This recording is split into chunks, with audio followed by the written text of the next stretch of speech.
ছোট ভাই, তোকে একটা অনুরোধ করবো, রাখবে? সত্যি বল। কি অনুরোধ ভাই? বলো, কি অনুরোধ? আশা করি রাখবো।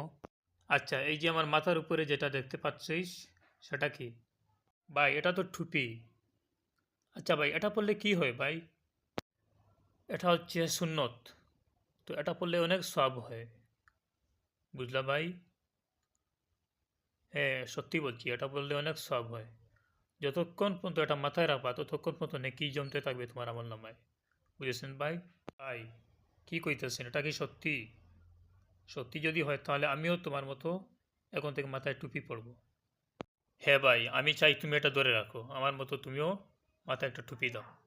হ্যাঁ ভাই, আপনার অনুরোধে আমি মাথায় টুপি দিলাম এবং সুন্নত হিসেবে আরও বেশি আগ্রহের সহিত আমি এটি মাথায় দিলাম। আমি জানি এটা অনেক সওয়াবের কাজ, অর্থাৎ আপনি যে কথা বলেছেন যে মাথায় টুপি রাখলে সবসময় নাকি জমতে থাকে আমল নামায়, যতক্ষণ এটা থাকে। এটা আমি জানি, কিন্তু এতদিন আমল করিনি। তো আপনার দেখায়, আপনার অভ্যাস মতো আমি এখন থেকে আমল করবো, অর্থাৎ সবসময় মাথায় টুপি রাখবো আমি, ইনশাআল্লাহ।